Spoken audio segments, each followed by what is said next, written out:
One.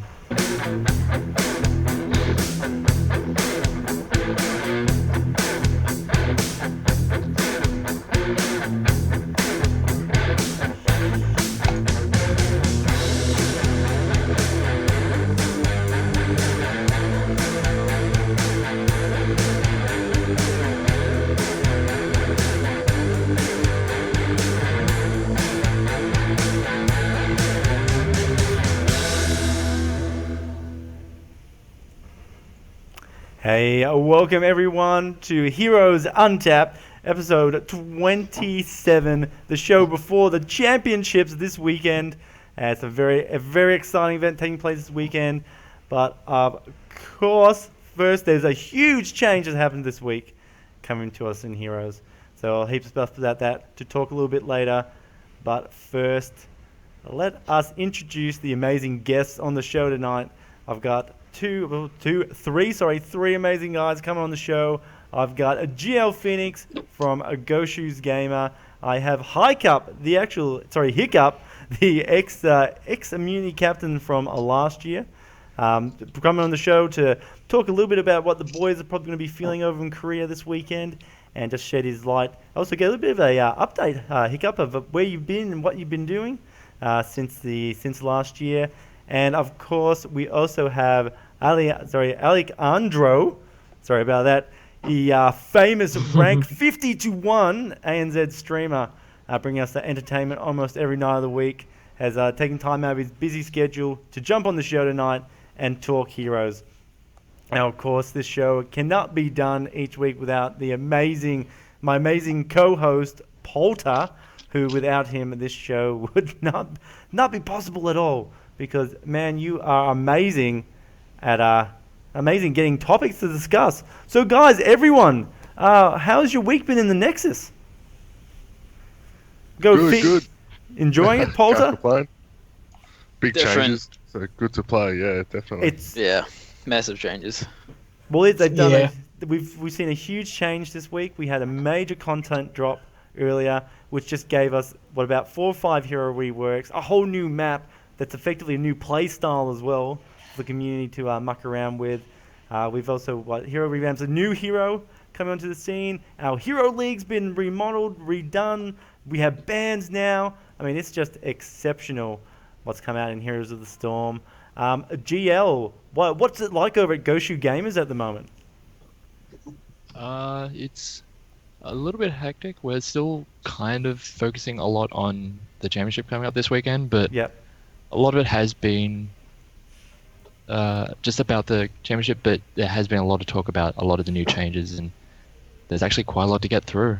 Well, yeah, there's so much. I mean, we're going to be digesting or consuming this stuff for about next 2 or 3 weeks before we really have valid opinions on if everything they've done is a good change or not.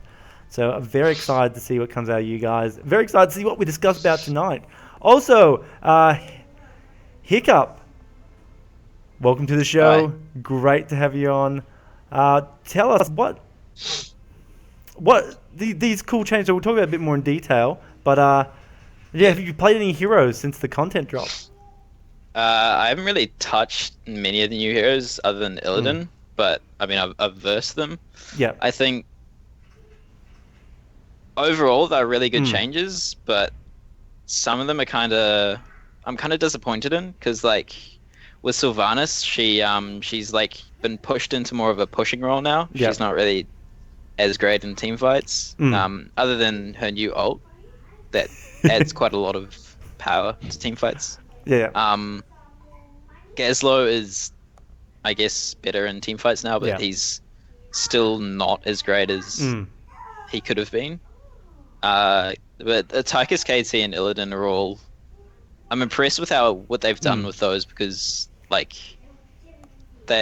all three of those guys all seem to be able to punish bad play, which is something that I think really needs to happen in Heroes. Yeah, so definitely something we'll definitely talk about a lot more when we get into it tonight. But looking forward to your insight because you were playing in a very competitive level last year around the championship time as well. So it'd be great to see your insight between what's changed last year and what it's kind of like this year as well. So really looking forward to that a bit later. And on the end there, we do have Alexandro. How are you, mate? Sorry, I'm terrible with names. Good. I'm just Alex merging. is fine. Alex is fine. Yeah, it's been good. The new patch has been interesting. I'm a bit annoyed with the hacker right now because he lost me $20 last night.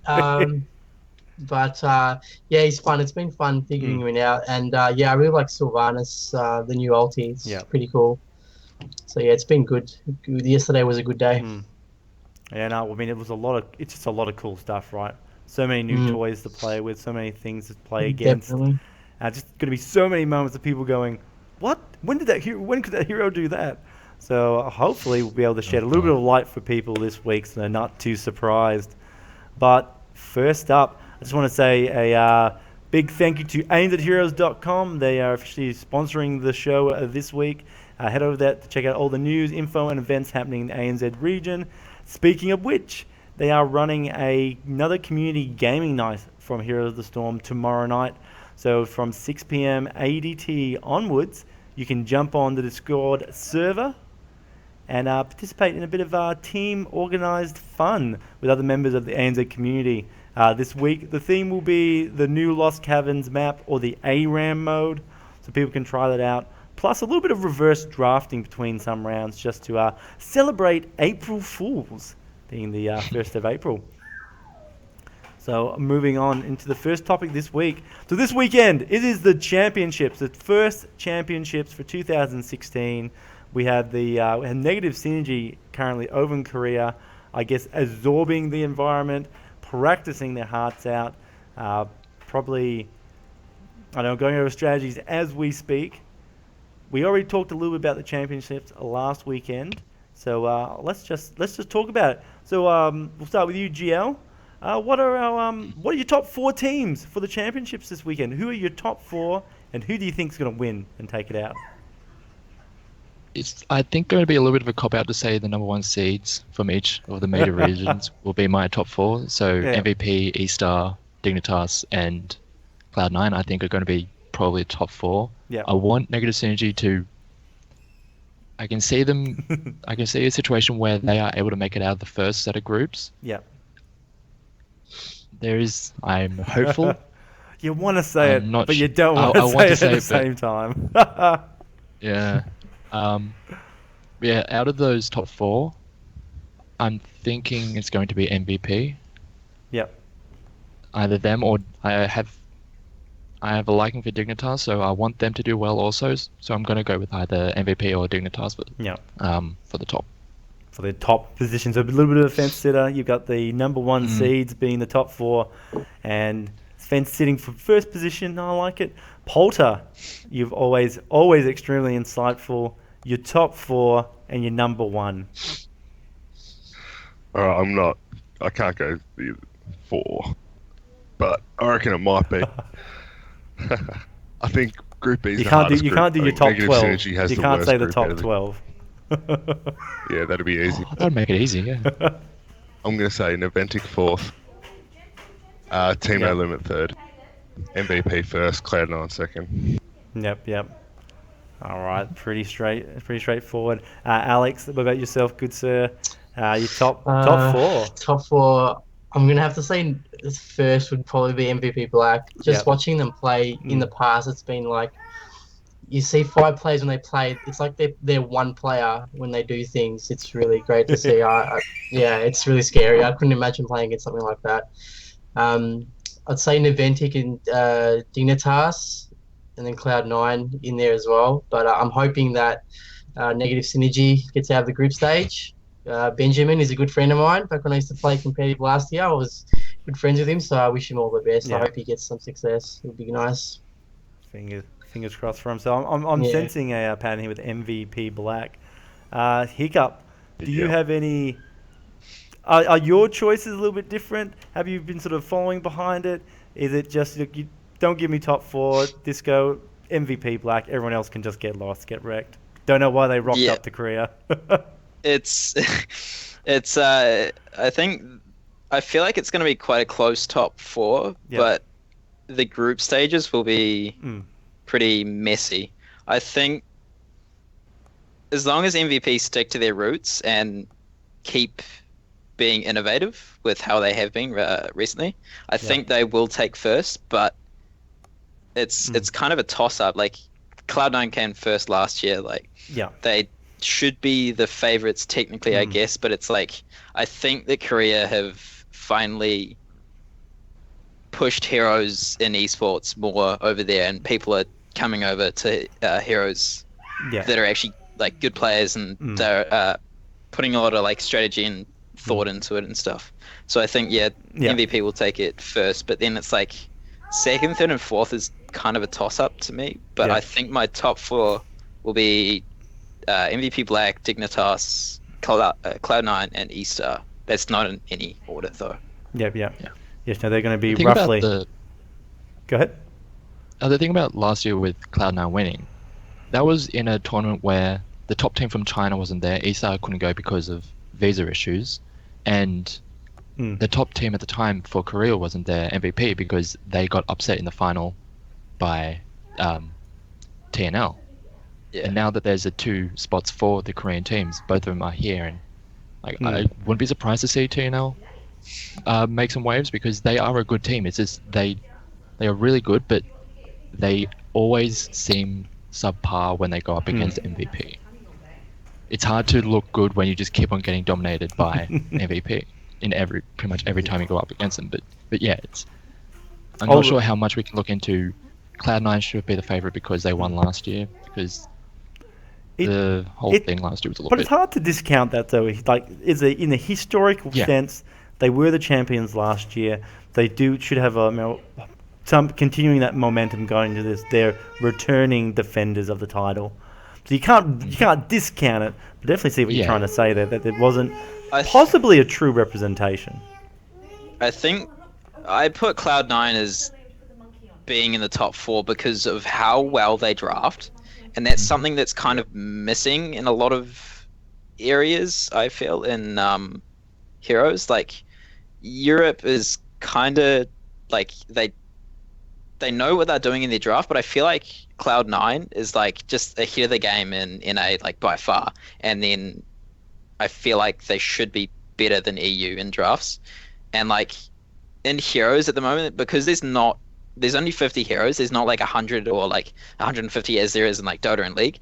It's a lot less about like picking cheesy heroes and like outplaying them or cheesing them out. It's more about having that solid draft out of the top 10 or so heroes that there are, and just being able to outdraft the enemy. It doesn't really.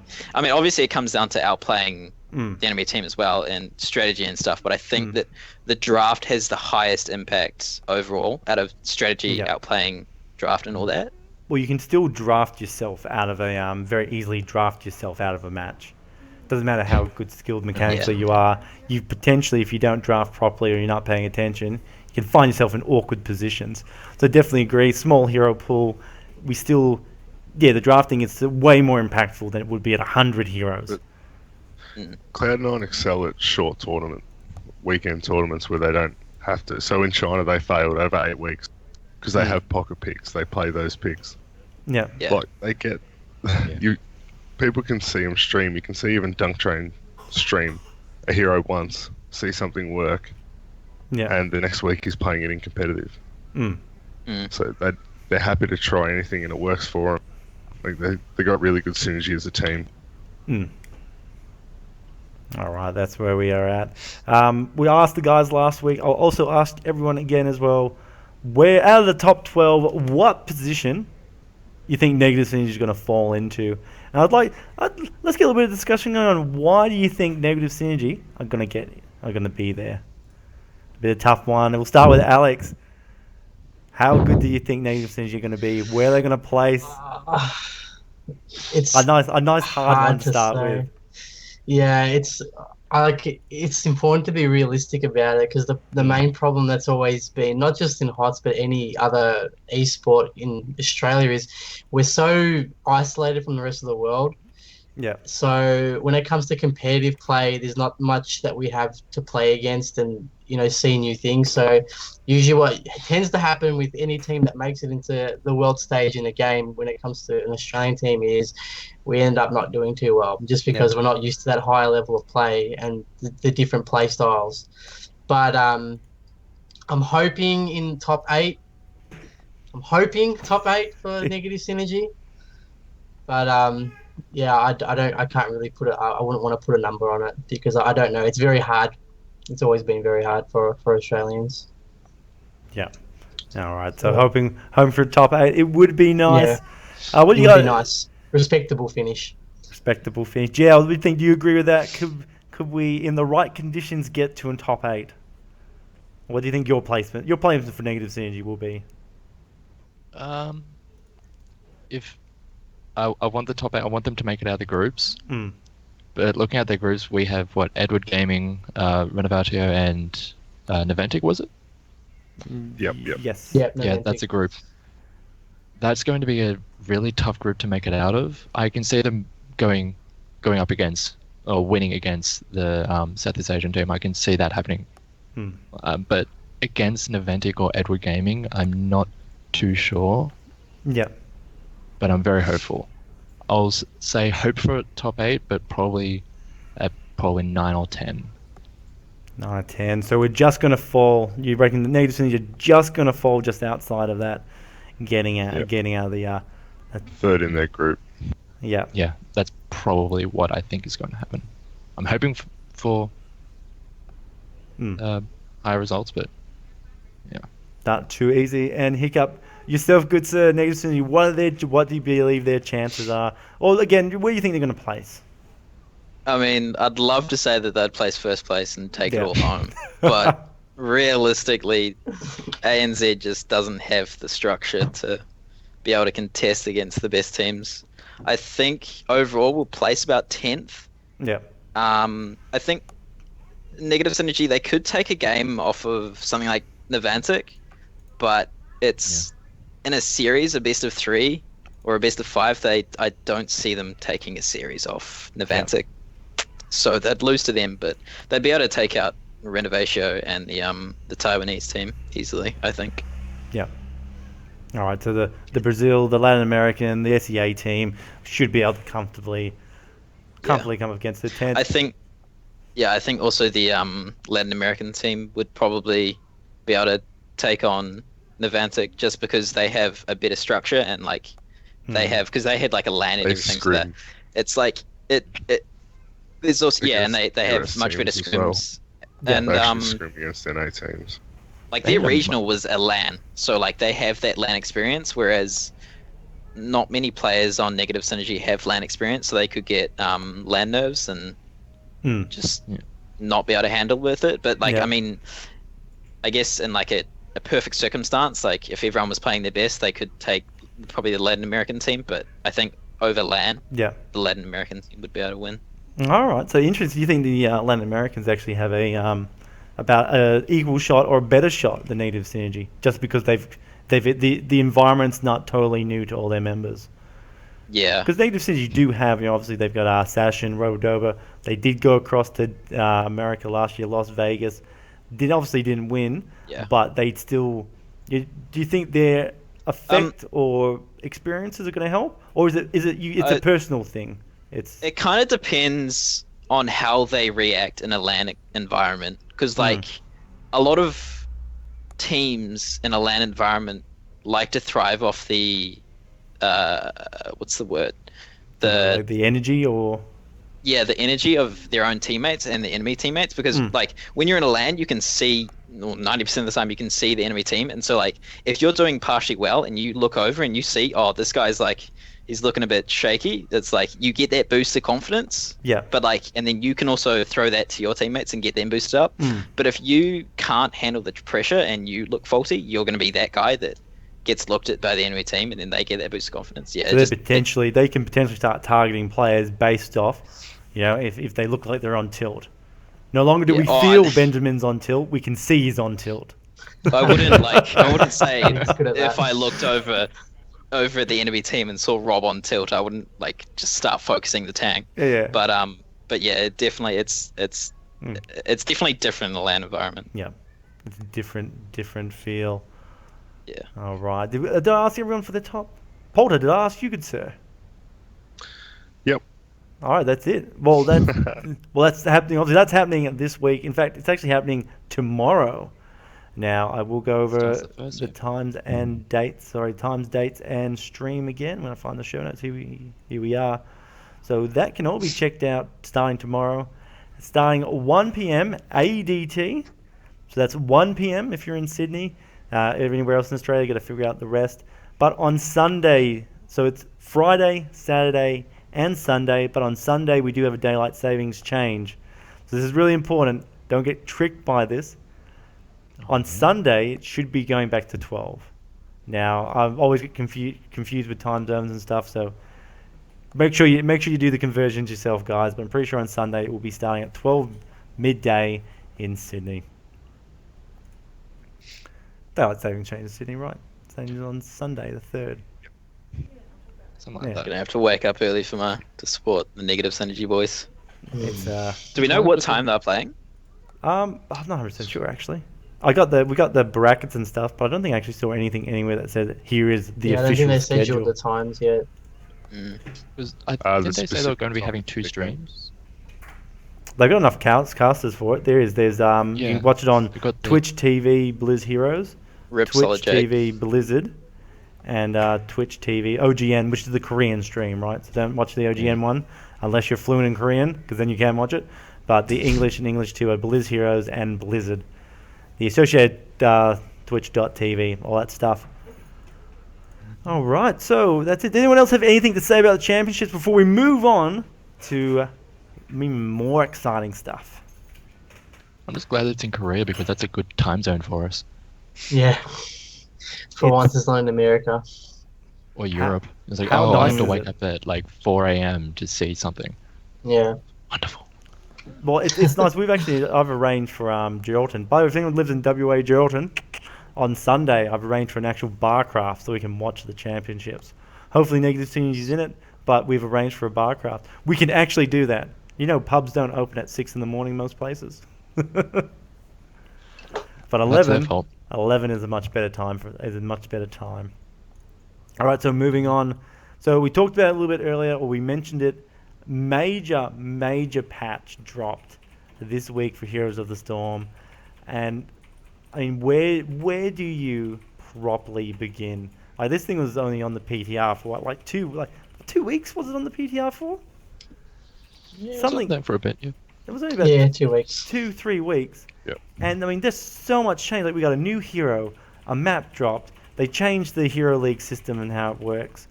Visual design changes have gone around the place. They've had like about 5-6 hero reworks, general hero changes. I mean, that's a lot to test in 2 weeks.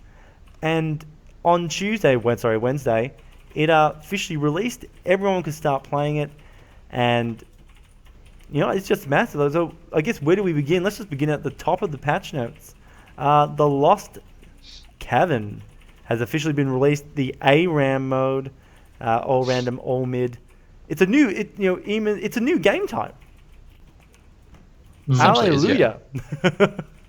It's just a way of doing things much more conveniently, which could have been done before. Well, it's not like this is a new concept either. Like, we've seen a lot of other MOBAs have these ARAM maps, ARAM style. The Battle Bridge kind of. Yeah, so it's it's awesome. Has anyone had a chance to play it yet? Yeah, I have. Tell us about it, Polter. Tell us all the dirty bits, don't leave any details out. No, it's really enjoyable. I love it. It just makes it better to play ARAM. People can't cheat as much. The random regen orbs make you really want to dive to the enemy team just to steal that orb off them. Yeah, just start fights. Yeah. Yeah. The Zertul. Meet me at the enemy. Meet me at your regen globe in 5 seconds and we'll... That blue circle on the mini-map is just I had so a game attractive. on the PTR where there was a Sonya that was just guarding one of the regen globe spawns for the entire game. She didn't group at all. She wasn't in the lane. She was just sitting there just waiting. Yeah. It's pretty funny. Jeez. Nice. Very committed, Sonia. That is awesome. So you've experienced. It's good. Is it well designed? What is there any flaws? It's definitely good for a more casual aspect, I think. Yeah. But it's the map tiles and like how they basically copied Tomb of the Spider Queen. I feel like that's kind of boring. Yeah. And like I think they need to upgrade that or change it somehow in They the did future. say Well, that it not was they don't need to. only but one it's just, designer that did it. yeah. It was one designer's project for the community. They did say that, so I doubt they will put too much Okay. effort into it Mm. because it's not going to be in the rotation at all. So Yeah, which is a good it was thing. just more of a nod Yeah. to the ARAM community, I suppose. Yeah. Could you- Sonia getting to Hero League? and Could you're you the see them last captain. putting in a quick match queue just for it? Yeah. Yeah, I hope quick so. match. During Yeah, time. but if they put it in Hero League, Oh I yeah, would nah. be dodging Oh, those no, games. Well, Yeah, not that not was- into the quick match queue itself. Maybe have a separate queue Yeah, There'll for be an ARAM. ARAM. Yeah. yeah, an ARAM queue. The whole point of Especially- that kind of game mode has always been aimed at practicing hero mechanics anyways for every other game that's had that kind of thing. Because it's just constant fights, you don't have to worry about creeps and stuff, so Yeah. it's I good. think It's good for what it is. It would be good for them to put an actual queue in as well, especially for like ANZ Yeah. because Mm. you can't really find games for it unless you're in the ANZ room. Yeah. So like if you're new to the game and you just want to play ARAMs, like it's kind of hard to more ask around convenient. and find a game. Yeah. Well, if you Tomb- don't know about the ANZ. Well, yeah, until you sort of accumulate into the community, or people know about you, or you know about them, it's it's almost impossible to find them. Mm. No, I definitely agree with that. At least this is a step in the right direction though Yeah. Yeah. to getting ARAM started. Di- so. So in ANZ and probably all regions, we obviously love our All ARAM. Do you think we'll ever see the ANZ region set up a competitive ARAM tournament? Oh, Jeez. I think that's Can a we bit get of a teams for a normal tournament first? yeah. I don't know. This might be easier. I don't know how seriously people would be taking a Yeah, yeah. competitive ARAM tournament, but Yeah. it could happen. Well, Blizzard were saying that knows? they wanted these champions this year to be, try and tailor them for their region. Maybe one of the seeds to the championships could be from the competitive ARAM tournament. Yeah. ANZ could become the world's best ARAM region. we'll take it. We'll take something, says GL. Is that it? Either that Yeah. or Arena. Whichever comes out first. When is that even coming out? They advertised that such a long time ago. The arena. It's still. Let's have like end of the year. Soon, I trademark. think Okay. they wanted to release it like around the time that they announced it, but I think there was a lot of input by the community about like what they could have done, so they like went back to it and basically like started from scratch. Well, not started from scratch, but they changed a lot of things. Yeah. So that's why it's taking longer. Mm. I mean, it's a neat concept, but there's some combos that just wouldn't work in it. Like, just would be terrible. Yeah. So I could imagine. Community feedback is going to sort of. The community's probably gone back to them and said this kind of wouldn't work. It would be just a bit too much. Probably sort out some of these things before releasing it. Hmm. I look forward to that whenever it comes out. On the horizon. It's on the horizon. Mm-hmm. Yeah. All right. So that's just a new map they've released. A new map. Well, it's a map with a new game mode Quote associated unquote with. new map. Yeah, it's probably not the right word to say. A different game mode with its own mini map. All right. And so moving on, we've had the new hero Dahaka join the Nexus. He's the primal Zerg pack leader. For all those who love their Zerg, love their StarCraft, you can now experience the Zerg joys of being Dahaka, the Zerg warrior. So there you go. There's your StarCraft character and warrior quest done, all in one go as well now on the same hero. I don't know. I think Alex, you've been having some personal issues with Dahaka from the last 24 hours. Don't even get me started. He's not much of a leader. That concept of pack mentality is not quite there. Tell us what have you been experiencing with Dahaka in the first just over 24 hours? So I played about 15 or so games with the hero now, and I've tried a few different builds. The first thing that is kind of obvious to me now is you can't be the only warrior on your team with that hero. Yeah. Because even though it says you're a warrior, you actually die at like the same pace as like a Thrall or a Sonya. You die very, very fast. Probably, to be honest, I would say Sonya lasts longer than the Haka right now.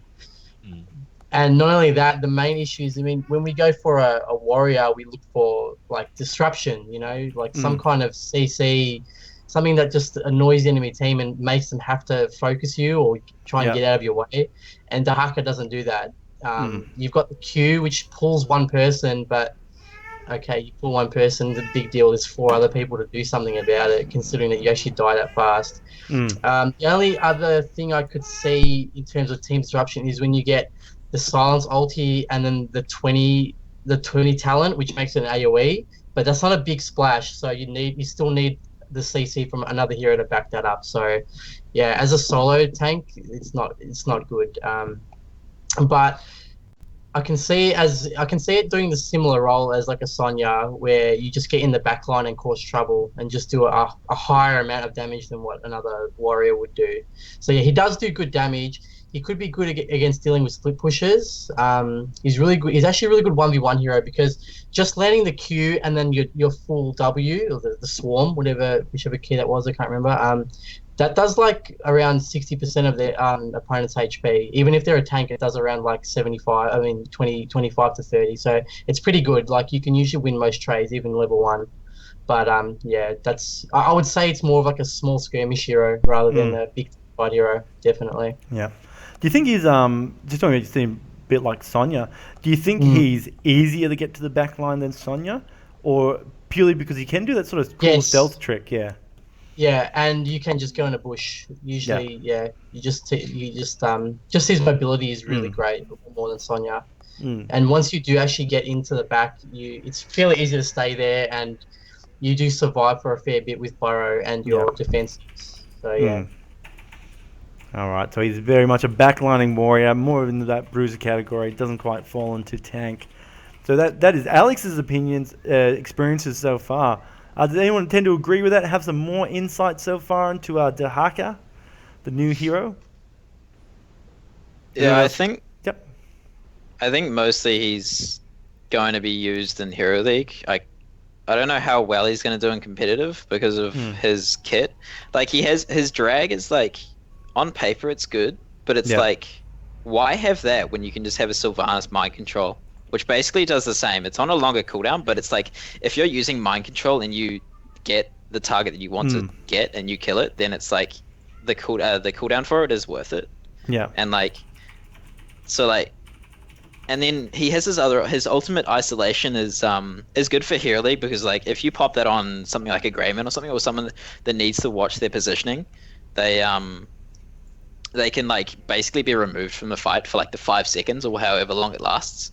And but like if you put that in a competitive environment where you have like 5 people in voice comms and they can easily take basically deduct the isolation, it's like that ultimate ability ends up becoming useless and you have to go for the other one, and then you're becoming more tanky. But it's like what A1ejandro said, he can't be a solo tank. So if you're stacking like sustainability onto Haka as a double tank, it's you're reducing your damage by quite a lot. And then now that they've also released Tychus, who's like basically like a tank shredder, it's it just, I don't know. I guess we'll have to see how time goes with Dahaka. Exactly where he finds a home. He's is he like so Alex brought up that he kind of like is a potentially good counter against split push. He's obviously he can hunt down Abathas and murder them wherever they are on the board. But obviously, like, I don't think he's been made as a particular counter to Abatha. Is he really a counter to anything, or is he kind of just a bit of a fun character that someone who's good might have a bit of fun in Hero League with? I think a good Dahaka could completely remove any opportunity for the enemy team to split push, especially early game. Because like if you have a Zagara, like on Cursed Hollow, if you have a Zagara that's like split pushing bot lane, and you have a Dahaka on your team, and then you just like roam down bot with Dahaka and like a Jaina, that Zagara is like never going to be able to leave halfway through that lane. Yeah. She's just going to be killed or at least removed from the fight, like every 20 seconds. Does Dahaka have it so he actually has enough damage to do that against someone like Zagara? Yeah.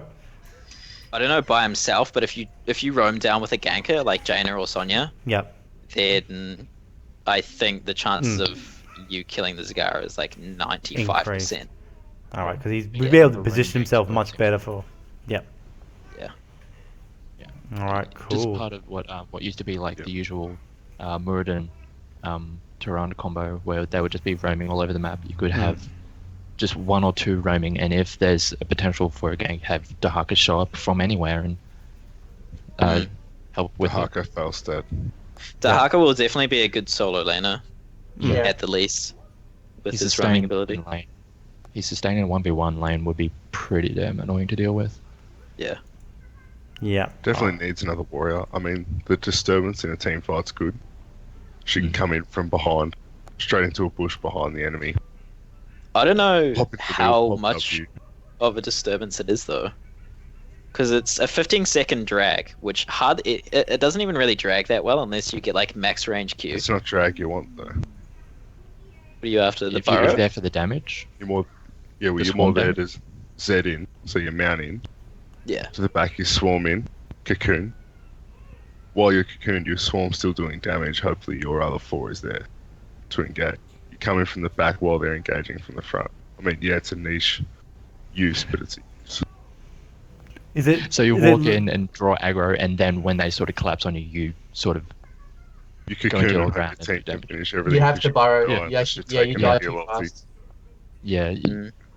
It's you can take the heal ulti. It's potential, but yeah, it's longer. Are you looking at like a soft split in that regard? Like you're going in and you're going down, activating. It's a soft split. The enemy doesn't have to, but the concerns over the damage they're taking may force the team, 2 go in one direction, 3 go in another, and just cause less of this havoc. Yeah.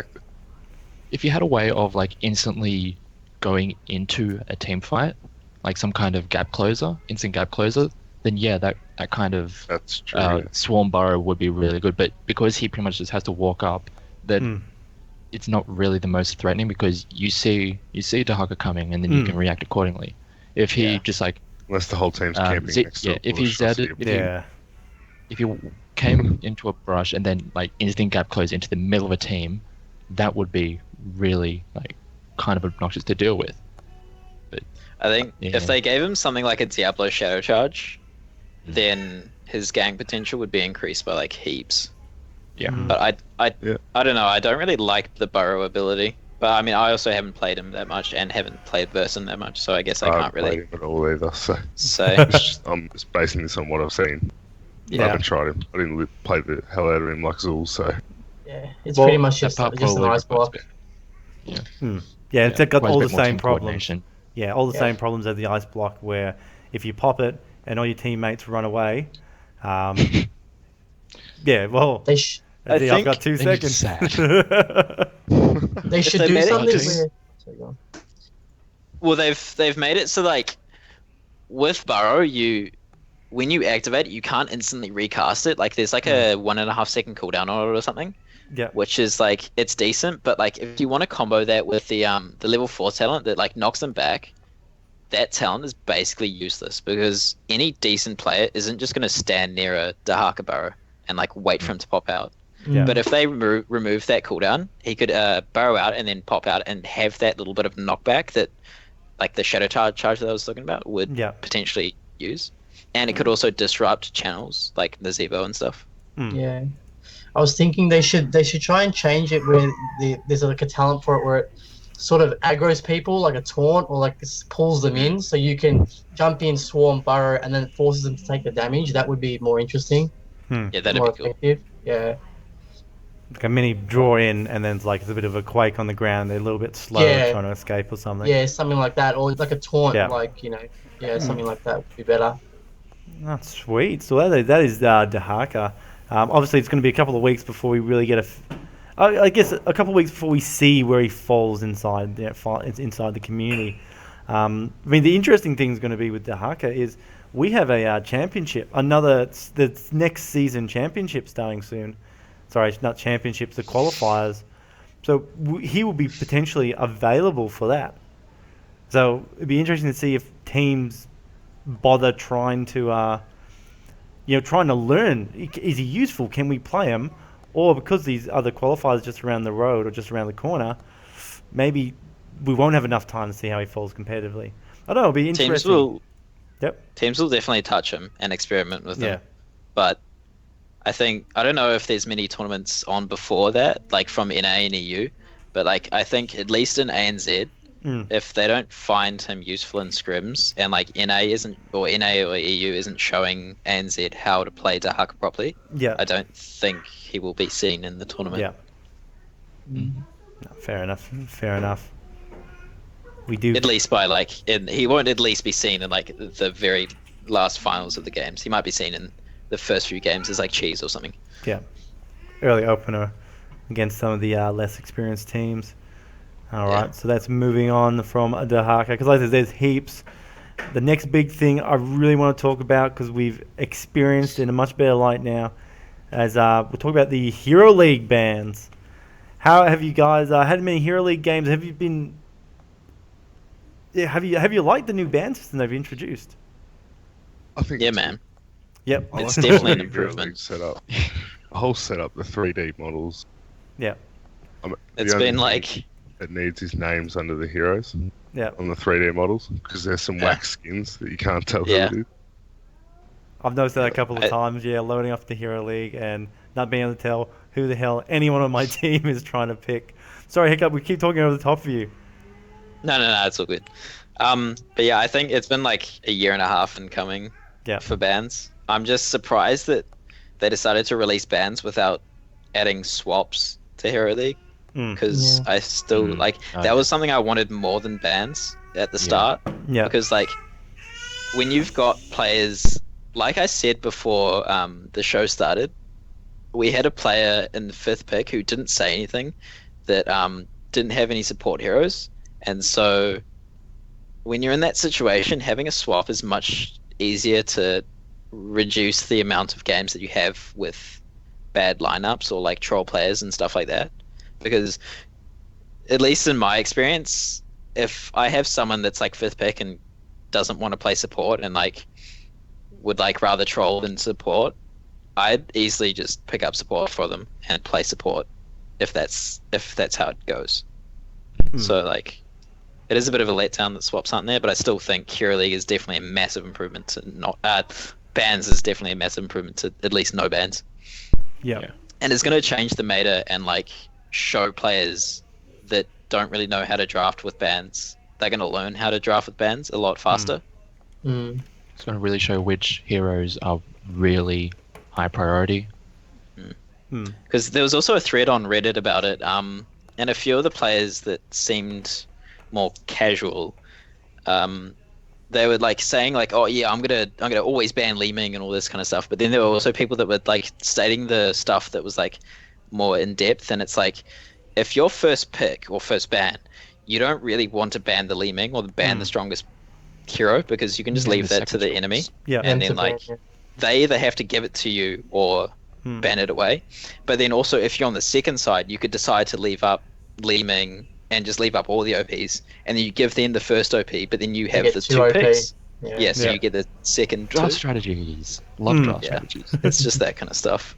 People will eventually learn now with the Hero League, which is cool. It's now a natural part of the game, and it gives opportunities for people that want to move up to that competitive level.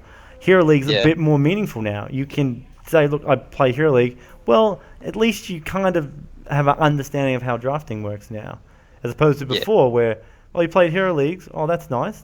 How do you? What's the first hero you ban? Oh, fuck, I don't know. I never had to do any of that stuff. It'll definitely hopefully improve ANZ's drafting, I think, because the top like 3 teams were always pretty decent at drafting, but then like the lower teams was like that was really where they failed. I feel it's really obvious to see where a team, if a team is not all that good at drafting, you see the massive difference in team compositions. No, that's good. That is good. Also being able to be flexible in draft. If you see something get banned in the second round of bans, being able to switch to a different strategy, like being flexible enough to change to a different strategy is also something that needs to be learned, instead of just going, we had this one strategy to go with, and if they ban this out, well, we're done for. Yeah, being able to be flexible in the draft is also something that needs to be learned.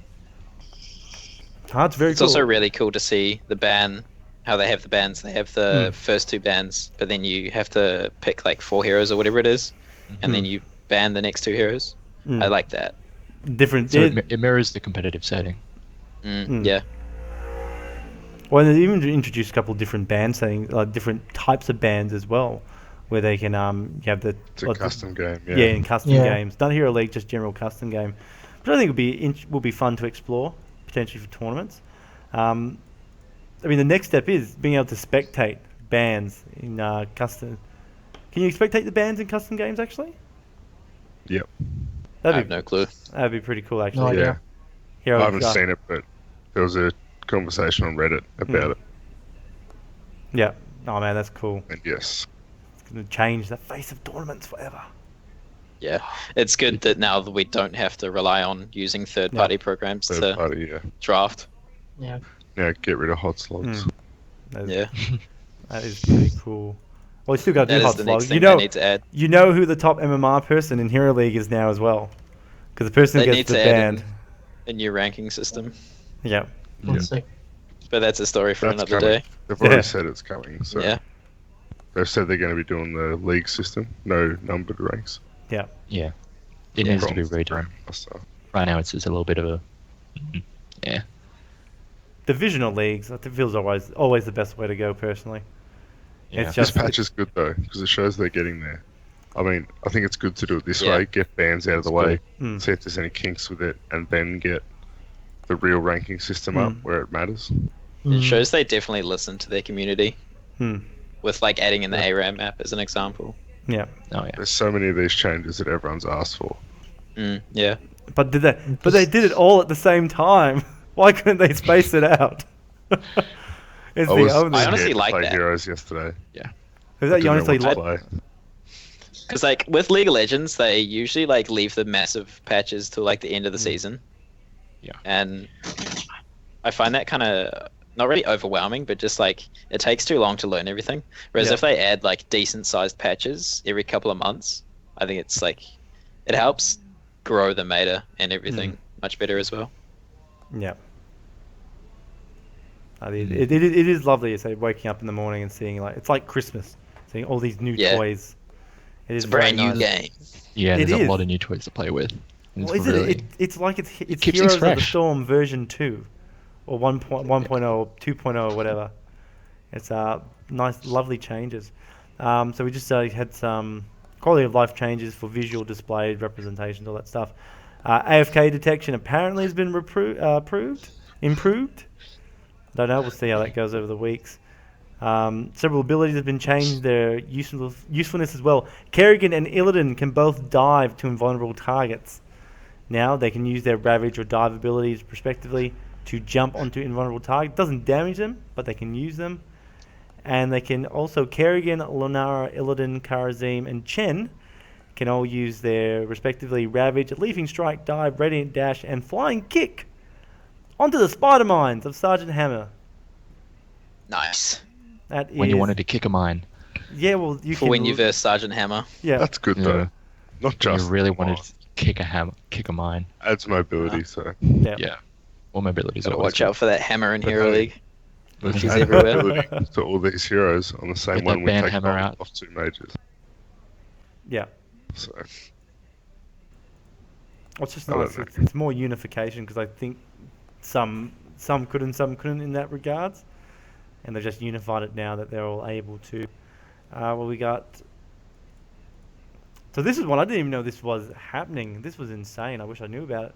Apparently, effects that applied to basic attacks when they struck a target that had some sort of invasion. Was it the target will no longer be effects applied with basic attacks that strike a target will no longer be applied if evasion causes the attack to miss. Yeah. So on-hit effects were still being triggered, even if the attack was registered as a miss or a dodge. That's funny. I can see they kept that one swept under the carpet. Yeah. It's just things like Lunar Poison, I think. Yeah. Oh, you're not even hitting me, but your auto attack damage is the negligible part. It's the poison that's doing the most. Yeah. It's still going through. It's still going through. It's just being... It's so good. Still getting poisoned. I wish I knew about it earlier. All right, so Battleground. So we've seen a couple of changes. Dragon Knights. It's just gonna have a. But they're now immune. It's a good change. Yeah, no, they no longer get attack slow. They're now immune to the attack speed slows from forts and keeps, and targets punted away by the savage charge will no longer be stunned after landing. I think they're just nice changes. I don't think we're going to dwell too much on those. Yeah. The Dragon Knight can do what it's meant to do now. God one is much better. It's just quality of life changes, really. Yeah, the first Dragon Knight is a little bit more useful. Yeah. Well, this is the one I really want to talk about. We brought it up last week, so we won't go into do much detail in that regard. I just want to know how much is this going to change Garden of Terror now as a map. So the Terror. So just very quickly. I don't think it'll change the map. But it's a whole new map. Well, no longer. You've got that strategy. It just changes the way the Terror is used. There's none of this cheese run and chase. Run around. The little hidden so run. annoying. So obnoxious. But is that going to give it more of a from hitting one tower like a siege monster buddy should? But that's the thing. Like before you sort of let the Garden Terror go off one direction, play over go off in the other one. Now the Terror's kind of got to be more. Basically more. Let's try to say, more still. Well, immobilized, right? It's got to go to an area, drop a plant, and attack something. To get more benefit out of your Garden Terror, the team's going to have to spend more time backing it up, fighting with it, as opposed to trying like these weird split pushes. So that's what I'm sort of like. How is that going to change now? Like you can't sort of use the same tactics or strategies on the Garden Terror. And now do we just have another weird version of a Dragon Knight? It's still the same annoying, boring map where you jungle for 90% of it anyway. Yeah. I think the way you push is, like you said, the way you push is what's going to make it very different. But overall, the map strategy won't change too much. You're basically just like not going to be able to outpush a Terror anymore. Yeah. Like if you're just deciding to 5-man or 4-man a Terror, 4-man split push, and then like have one person deal with the Terror, you can't really do that anymore because the Terror is going to be able to do enough damage, I think. Yep. It's going to be able breaking down those walls. I know, Alex, do you feel this is going to be more fun to play? Like, is Garden Terror going to be more fun because of these changes? I just think the most stupid thing about that map was just the fact that the Terror just goes and keeps dropping plants around the map and everyone's just chasing after it. It's just the most silly mechanic. Yeah, I like the fact that it forces... Possibly now teams will have to like go with their Terror and help back it up while it hits the towers and the keeps and stuff. It encourages more team fights. I mean, you'd like most of the maps to encourage team fights. The objective should really be encouraging team fights, and in that map it never did that. It just encouraged, I don't know what it encouraged, chasing things around. How good are you at dodging people when they know where you're going? A mini game inside of a game. It was like cat and mouse inside of a game of Heroes of the Storm. All right, and Phoenix, what were your feels and takes on these changes? I haven't heard much from you in this regard yet. I am so goddamn happy about this change. So happy. It is so obnoxious having to chase that damn thing around because it's really tanky. It's hard to take it out like efficiently, especially when it's running so fast. And if you're trailing behind it, you're just going to get polymorphed. And it's just going to walk around just destroying your base one by one. And now it's a little bit... You need to be a little bit more coordinated with the Terror and actually play around it a bit more. You have to use your objective as opposed to just trying to throw it off to the wind. Like, all right, what hero don't we need? There we go. Our second warrior do. You can just go play on the top of the map for a while. It's like, as long as the healer isn't in the Terror, just go for it. Yep. And just drop plants everywhere and run around, have fun, do whatever you want. And you'll get us an XP lead because you're taking out all these buildings. Yeah. It's kind of like the map is now going to be like how you use the Terror rather than how many Terrors you manage to get during the game kind of thing. Yeah. All right, so that's it. So there's the two changes for the maps. Like talent, like even talents have been affected in this thing here. Arcane power, his duration has been increased. Still sucks. Goes from 5 to 10 seconds. Still never be used. Delete Polt- it. Or I don't know. I think it can One have hero its that- but it's the effects best on pickup. like Jaina, but they need to remove bolts on a lot more heroes to have Nexus Frenzy and Arcane Power and stuff have any impact, or like even Nexus be picked. Frenzy's good as it stands. Yeah. It kind I of think- depends, I think. I think It Hiccup depends was, on team comp. well, I think Hiccup was saying with Oh, definitely. Bolt of the Storm, it's so easy to disengage from fights now that even when you do take something like Arcane Power, Nexus Frenzy, you turn it on, they bolt away. Okay, I'll see you again in another 60 seconds or 2 minutes, whatever it is, to do the exact same thing. I pop my stuff, you bolt away. Yeah. They removed But I it. don't They put removed it Nexus from Frenzy Jaina. on the same level. They removed it from It's Jaina both. and Yeah, but that's the KT. thing, is like, why remove it from one mage and not the others? Especially when you're touching KT so much. Well, KT lost it, didn't he? I thought he lost Bolt of the Yeah, I'm Storm. pretty sure Did he he? lost. He lost did it. he? KT Oh, and okay. Jaina both lost it. Yeah. Oh, okay, Yeah. I didn't know that. And Li Ming's got her. She has a teleport built in, right? So She already has hers. So yeah, there's no need. So I don't think any of the mages currently have Bolt of the Storm. And They still left it on stuff like Zeratul and Vala, though. Zagara, ETC. Yeah. Oh, It's if like- they took it off Zagara, that'd be brutal. What is the decision in giving a Zeratul that already has basically a Bolt of the Storm on like a 10-second cooldown, another Bolt of the Storm? Wait, no, he has Rewind, doesn't he? Yeah, he has rewind. It's, I guess, Vala. I don't Oh, know. it does have I'm totally it, yeah. zoned out right now. That's all right. I mean, well, I so see many it, but changes, I right? think- Trying to learn all the new, Yeah. trying to learn the heroes again. We just look at Valor out of talents level 20, does have Bolt of the Storm. Zeratul doesn't have. He's got Rewind, but I mean, effectively he gets another. It's like Bolt of the Storm, right? Except you've got to press two buttons. But you can also do damage with it. That's true. So it does have that feel to it. So, well, when you're talking about arcane power, that's increased. Block damage reduction. This is I feel this is a bit of an interesting one. Block's damage reduction has been increased from 50% to 75%.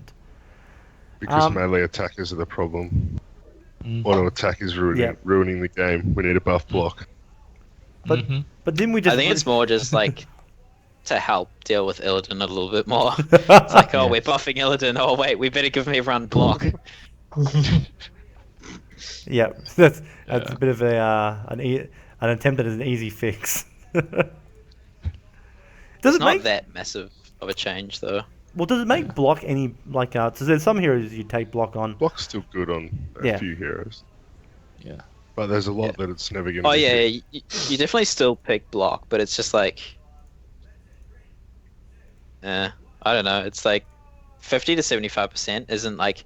It's not that much to like think that like, oh, wow, I'm versing 3 heroes that have block. I'm not going to pick an auto attack champion or hero. Yeah. So it's going to take an effect, but it's still only because it's two charges at 75%. I phased out for a second there. It's two attacks at 75%.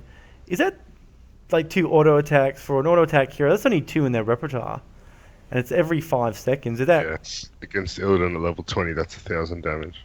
1,000 That's damage? So auto it is- attacks in 1 second. So you're Alright, so- blocking 750 of it. So I mean, it's good. yeah. Every little bit matters, but yeah. It does. It's a must pick on Murky. Oh yeah. Now called Fish Tank. Yeah. Very, very interesting. I just dropped my notes. I did it again. Dropped my notes all over the ground, and I don't know where they are now. So I'm prepared. All right, so that's block. Another change. It's I like the 75% increase. Increase to 75%. It makes me feel better taking block now. I never really liked it 50%, to be honest. Yeah, same. I never really took It's a little either. bit. It's a little bit It's underwhelming. hard to justify. It makes Yeah. it more valuable to pick, at least. Yeah. But I think there still are lots of better options on heroes that have block. Yeah, most heroes do have a better option, definitely. Now, here's another interesting one. Dampened Magic. So this talent's been redesigned. Causes all incoming ability damage to be reduced by 50% for 1 second. This is awesome. I love this. I reckon it's so much better than what it was. Yeah. The old get hit by one magic missile, then blown up by all split second later. By everything else. And Yeah, in 1 second, is that the idea of the fix, but is that a good enough time? It is, without being overpowered. I think good players can still play around it, though. A 1 second stun looks like a lot longer than 1 second, so yeah, this will be the same. Yeah, but like, if you're playing like a Jaina and you just queue someone and then just like chill before you engage the fight, then you're still like, it's not really going to change that much. If you increase the duration of chill, does she still have that? I know they changed a bunch of things, but she still has the increased duration of chill. And Yeah, she still has that talent. Yeah, so she'll still, you can sort of pop that, then wait a bit, they're still chilled, you still get the extra damage at the next. That's So true. there's ways to play around it, but it is a nice change that it's a little bit more. Yeah.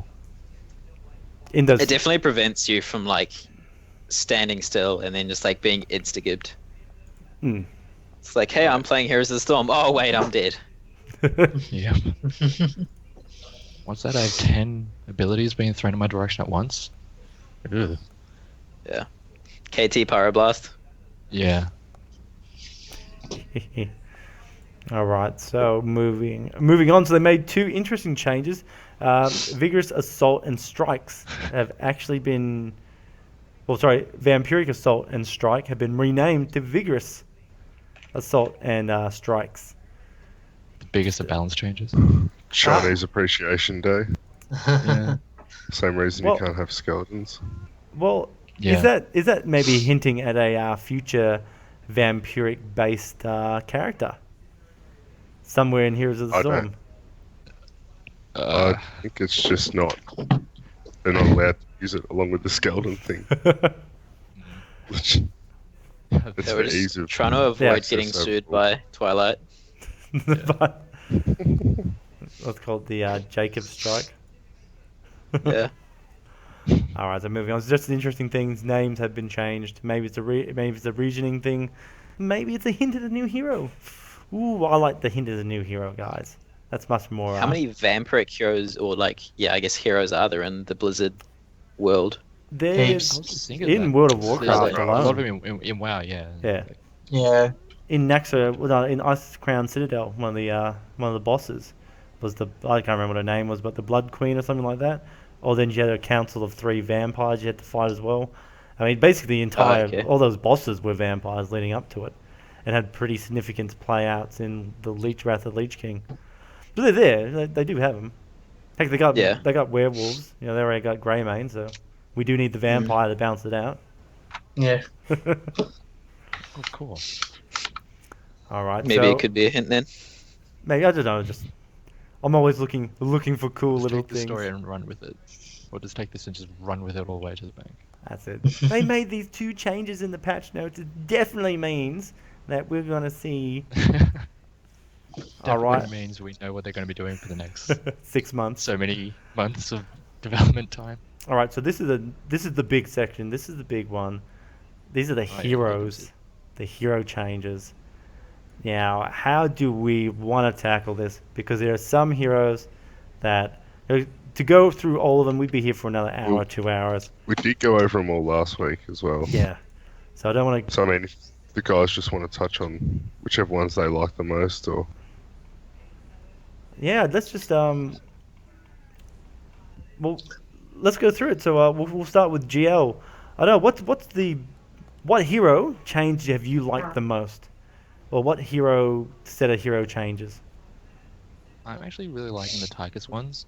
Yeah.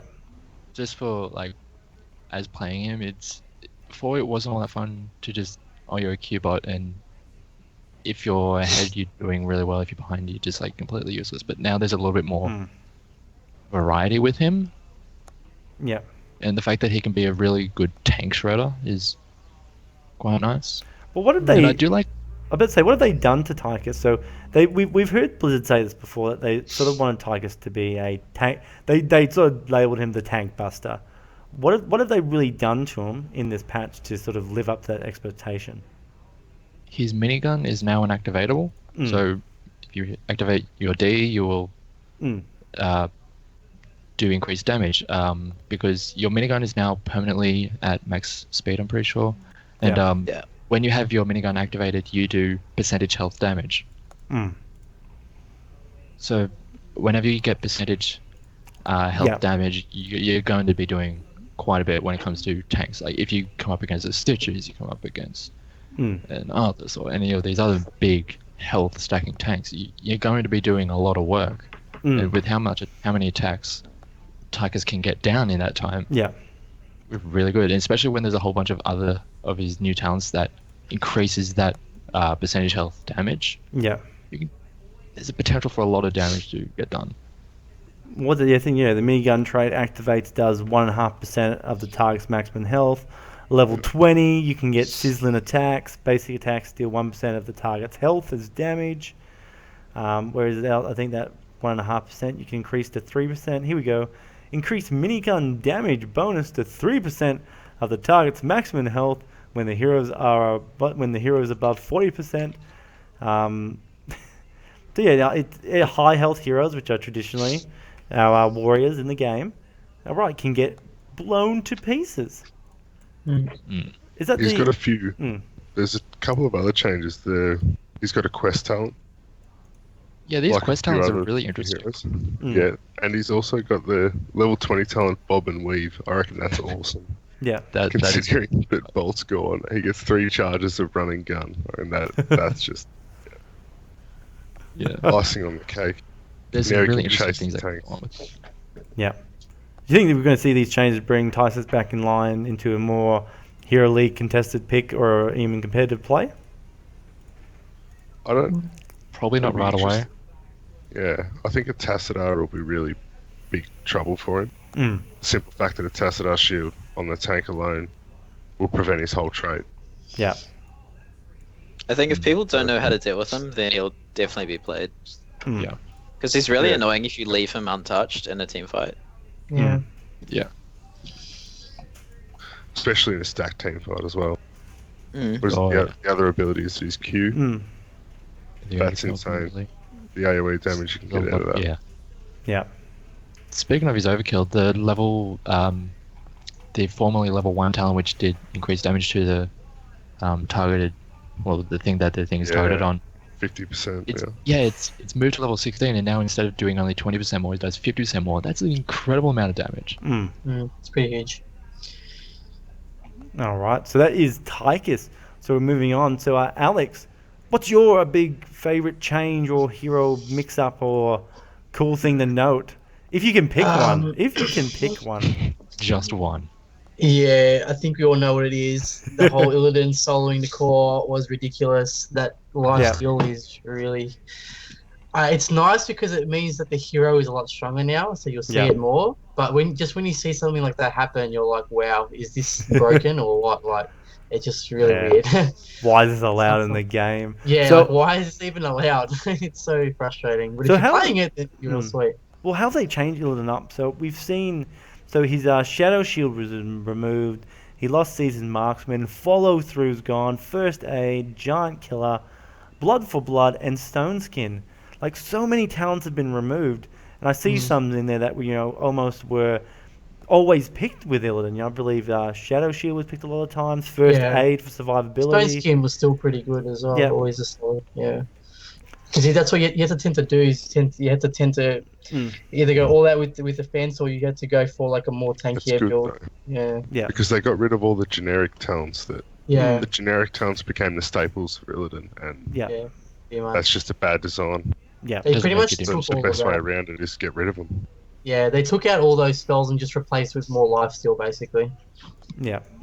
So his lifesteal, he attacks fast now as well, doesn't he? Or on his thing. So he can gain up to, like, I believe we were talking about it before the show. He gets 40% of his life back from his auto attacks. It can be talented to become 60 after you use sweeping strikes. So that's 60% of his damage back. Yeah, sorry, life back from the damage he's dealing. 60% of the damage he's dealt as life back. Got a little bit of Rainbow Six happening there behind her. Yeah, she's stealthing out the room real quick. So he's getting all this life back, but like, is that enough to keep him alive in the fights? Is that still doing it for him, or? Basically, what I've noticed is just like he does what he used to do better. So it's more life steal. But if you do get in a stun lock, you can die pretty fast. So Yeah. It's basically the same thing, just better. He just does what he used to do better now. So they've more defined what with the Blizzard like to say, the fantasy of Illidan. Right, he's meant to be dive in, sustain, keep himself in. All his talents seem to be more focused now around keeping yourself alive by doing more damage, pretty much. Yeah. If I say is that how you would describe? Yeah. He survives by killing people. Yeah, pretty much. Yeah. It's good. I think that's fine what they've done, because I mean now it's not like I'm playing Illidan and I die fast, so I'm just gonna run and do as much of damage as I can before I die. Now it's I'm gonna wait a little bit and go in when a few stuns are being thrown out so that I can stay alive and pretty much survive the whole fight and win. So it's nice. It's a little bit. You just have to be more patient now, and you can actually have a lot more success with the hero. Yeah. All right. Cool. Is he competitive? Are we gonna see him? Are we gonna see some amazing competitive plays? He's got the ability to solo lane. Yeah. Even. Yeah. So on those maps where you need a solo laner, Tomb of the Spider Queen, Dragonshire, he can compete for that role now quite well. And I'm thinking, I think we'll see him. Yeah, I'm thinking. I mean, Hykkup would know more about it because it's like one of his favorite heroes. But I think Hunt is a lot more valuable now. Probably the go-to talent. What do you reckon? Yeah, because they took away the bonus HP, didn't they, from the other ult? Yeah, I think because Metamorphosis doesn't really do any damage anymore either. It's only really used for the health now, I think. If you they did took away use the it. attack speed. Yeah, they took away You do use it for attack speed. That's how you get that 1000 DPS at 20. But it's probably not worth losing the Hunt. I mean, not just that. He also just. Sorry, go on. You get a Falstad flight that does I think it's 500 damage at level 10, and also stuns for 1 second on a target on a 20-second cooldown if you're using your passive correctly. It's pretty broken for level 10 compared to Metamorphosis, at least. But at level 20, the Metamorphosis does become, I think, better if you're building into those talents. The level 20 talent for the Hunt is pretty average. But I think Bolt of the Storm is much more prioritized overall. Metamorphosis with Nexus Blades is actually more net DPS than Metamorphosis with the level 20 upgrade. Oh, okay. Which is a bit silly at the moment. And that's because of the Metamorphosis. It'd be more damage, but is it more sustain? No. That's with Blades of Azeroth. That's your burst. Yeah. So 8-second burst. Okay. Not just that, the thing you got to remember is especially on maps like Blackheart's Bay, just soloing camps, he just does that so much easier now as well. Yeah, definitely. So, way more efficient. I mean, he was already really good at it. I mean, just in my opinion, being level 4 and going off and soloing bruiser camps is ridiculous, but it's such a big advantage, and now doing it even better, it's great. Or broken. How diverse he is too. With the talent builds, he's got the quest talent. He's got Blades of Azeroth, so you can work on building those stacks if you want. Or there's another 16 talent from memory that's just a flat-out damage increase on your sweeping strike, is it? Fiery Brand. So Fiery Brand, every 4th consecutive basic attack against the same enemy hero does 6% of the target's maximum health. Yep. That's another tank killer. If you need it. So there's viable alternatives to the OP talents. I don't know about that though. I don't see anyone ever taking that. Every 4th basic attack isn't really worth the 6%. And it's also you're going to be versing a tank that has imposing presence or an attack speed slowed or block. They're definitely going to be taking that. Yeah. I haven't found very many opportunities to go that build. Well, in fact, imposing presence, isn't that on level 16 as well? Yeah. That's the thing. It is, so you can't even say, well, I'll have it for 3 levels and be stronger. It's I'll have it. Oh no, he just picked it. Yeah. Yeah. Wait and hope he doesn't pick Imposing Presence. And then take it. That's it for the rest of It the only rest of the takes if game. you can't click, only if you can't click Blades Arsenal. All right, so that is Illidan. Massive change. I'm looking forward to him. I can't wait to see Illidan back in a more competitive sense. I think it might do the trick for him, but I think to be talking about drafting and bans, it's going to be easy to ban out the Illidan composition though. You know, he's still going to need that. Yeah. Coming a mile It's going to be away. pretty obvious. Sorry. It's going to be pretty obvious to see when an Illidan comp is coming out. Because it's going to be the same as last time, or as before, where it was just like stack defense on Illidan with Abathur and Tessar and stuff. Yeah. Should be easy to play around. Does he need that as much now, though? He definitely doesn't need it as much, but it's like... It helps. But as good as it was to solo lane before, yeah, as good as it was before, it's like even better than that. And he was pretty ridiculous before. Yeah, He's still in that position where if he dives in and gets stunned, he can be taken out, just removed pretty fast. And that's effectively what that does, is that backup, that support keeps him alive so he can see through the initial burst and then go, ha, surprise. You're all dead now. Yeah, that's it. And also with his new level 4 talent where you can jump to, well, it's not new, but it's been changed. Where you can jump to an ally. If you cleanse an Illidan and then he just jumps to you out of the fight, then it's like he's safe. Yeah.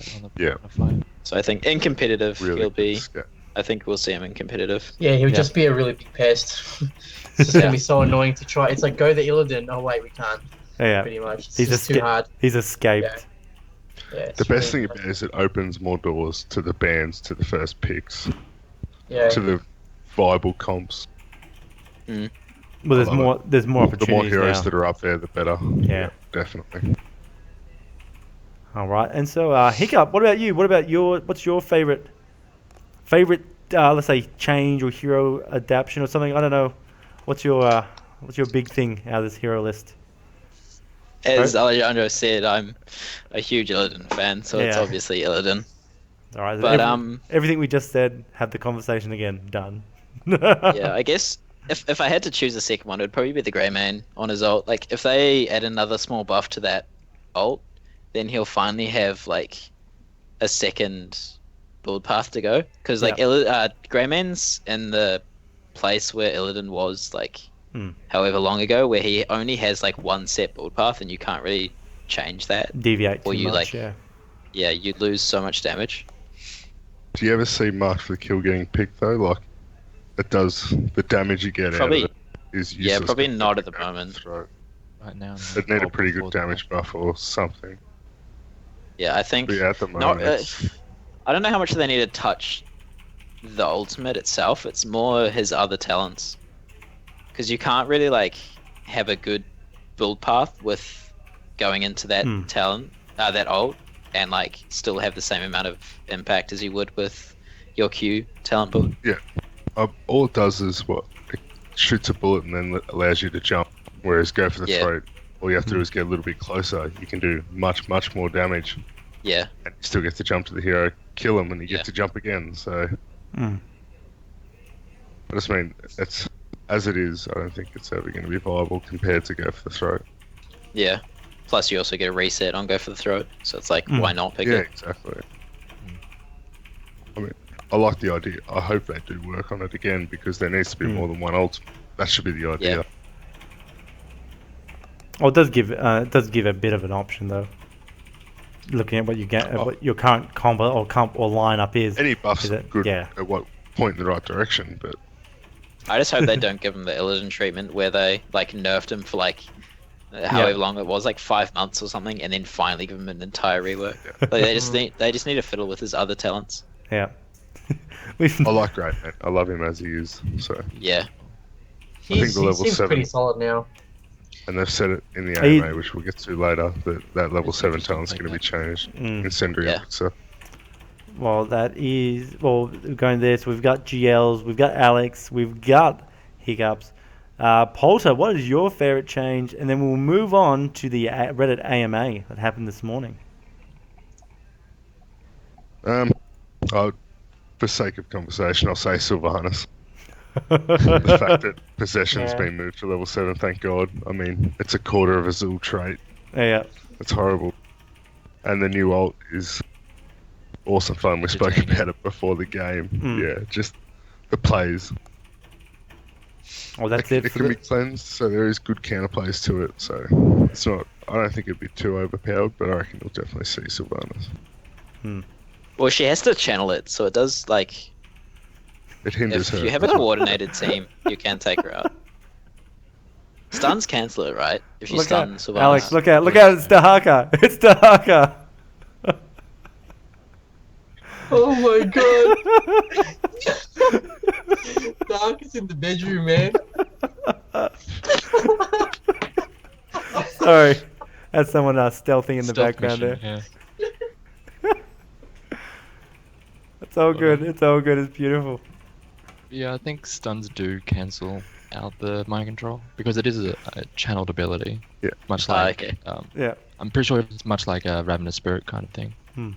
Yeah. It does. So I think a coordinated team versus Sylvanas, we had to deal with it, but it's still like. Sylvanas Uther.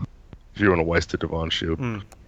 It's the same as what they did with Illidan. It gives that fantasy as a Sylvanas, like the way that she like takes control of people and stuff. Yeah. It's like it's a much better ultimate than what she had, especially when they basically gave Sylvanas' ultimate on Zul's passive.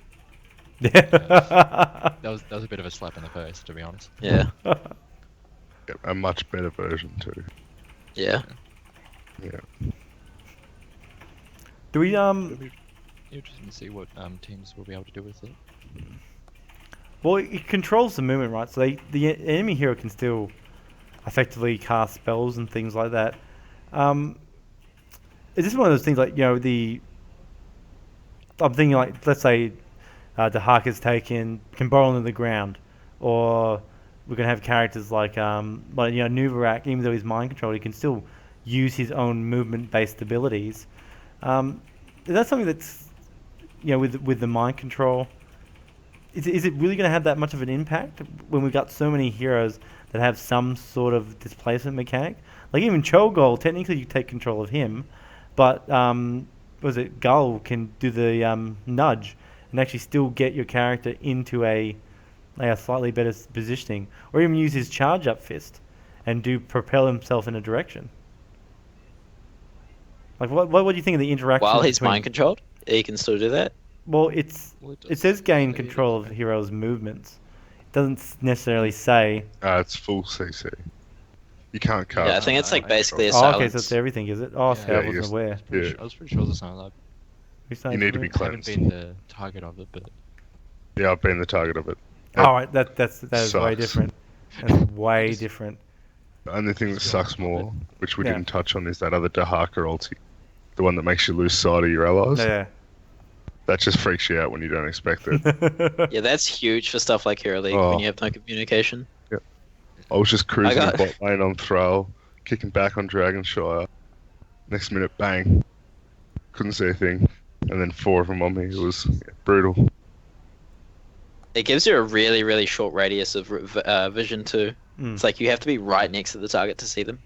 Yeah. Yay. Getting effect out of it. That's pretty cool.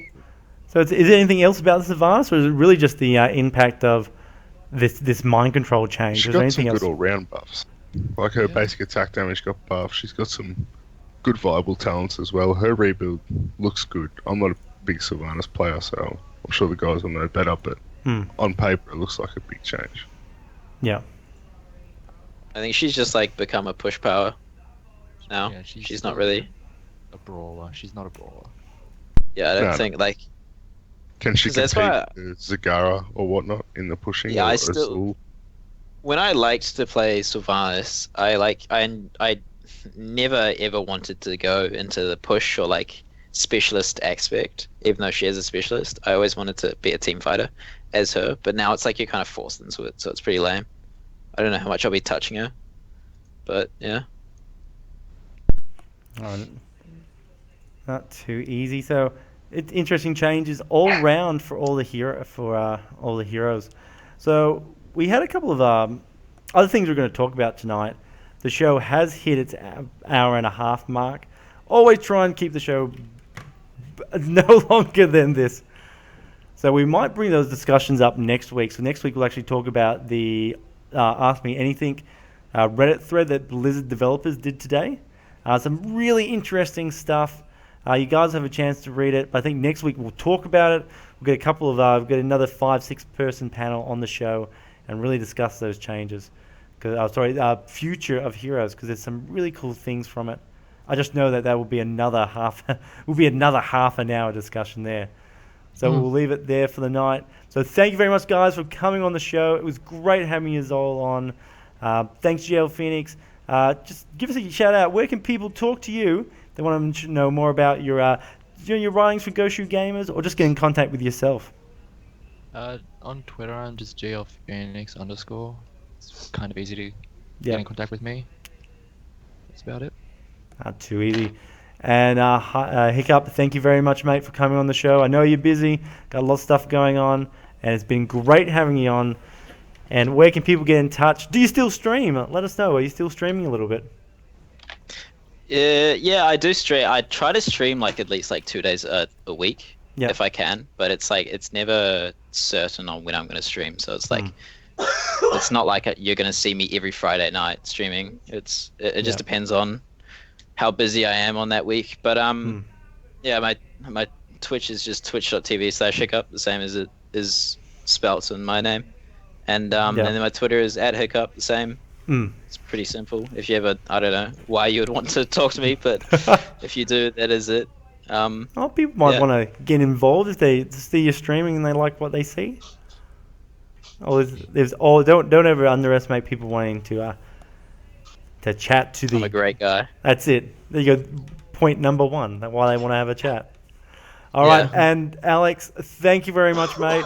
It's thanks for coming on the show. It was great having you on. It's great work you're doing in the community with your stream as well, doing the rank 50-1 challenge. It's if you guys haven't seen this, you need to check it out. Taking a new account from rank 50 down to 1, showing everyone that you can escape the ELO hell, which is the ANZ the trench, the dreaded trench that apparently exists here. That's it. Proving. I was saying, not trying to show you can escape it. Proving. You're currently sitting at rank 7, is it? Last I checked, or is it? I think it's 7 now. Yeah, it's 7. 7 or 8. I didn't play last night. Yeah. One thing I have come to the conclusion is I'm not very good at the game anymore compared to what I used to be. It's actually I've actually been struggling. I'm in rank 7 or 8 now. I'm actually struggling with my games, but no, it's good. I mean, the whole reason why I play most any mode these days is just I like that journey of progression. Going from being new at the game to getting good at it. So it's nice to experience it again. It has been nice. It's definitely been good watching you. What nights do you stream, and when can people check this out? See your progression from novice to master. Okay, so the stream runs from usually 8 p.m. to 12 a.m. on Monday, Wednesday, and Friday. And if it's on the weekend, I'll announce it on the Facebook page or on my Twitter. My Twitter is @8bitlifter. I'll just write it on put it in the chat there. And my stream is just basically what you've put my name there on my little window, A1ejandro1. One thing I learned is that your Twitch name is like a tattoo. You're stuck with it. You can't change it. Would like it to be something simpler, but yeah. And it's been good. I've been liking the response from everybody watching. It's just nice having people to talk to while you play. So it's been really fun, and I hope to get more into it. I am pretty serious with it. I do plan on doing this for a few years now. I've made the decision to stick with it. So hopefully it all turns out well, and I get a solid viewer base. So it should be good. Definitely, it would be exciting. It'd be good to watch you in the new Hero League system as well. And finally, like I said, the man himself, the guy that for the last 3 weeks has helped keep Heroes Untapped alive. It is a Polter. Thank you very much for being on the show, good sir. I know you yourself are also starting to get into streaming. Give us all the deets. Where can people talk to you about Hero of the Storm, get involved with your stream, be on your stream, maybe watch your stream, and give us all the info. Yeah, so you can get me on Twitter @Polter_ANZ. Yep. Same for Twitch. I'll be streaming tomorrow night on the community night, starting at 6. So going all night tomorrow, and then likely Sunday again. I'm going to get a schedule up more permanently on there. So. No, awesome. So just a question. What time does that start, the community night tomorrow? So 6 p.m, mate. Yeah. 6 AEDT. p.m. Okay. So they start at 6, but they're designed that you can basically rock Jump up in anytime. whenever? Yeah. Okay. They're not a hard start time because we have to try and cater for 3 zones in New Zealand, Sydney, and then WA. Okay. Just hop on the Discord server, mate. Whenever you get on, everyone's normally on there. So. Awesome. Yeah, I'll probably join in tomorrow. Should be fun. That should be great. ARAM night, reverse draft. Everyone's gonna lose their stuff. It's gonna be so good, especially with Dahaka and everything. Anyway, guys, thank you guys for coming on the show. It's been amazing. Thank you everyone in the chat channels watched tonight, and for all those listening to the video or watching the video on YouTube, on the podcast, whatever. Thank you very much for listening, watching the show. It's been great having you. I am a Disconcur, and until next week, take it easy. Don't forget about the championships, and we'll see you all in the Nexus.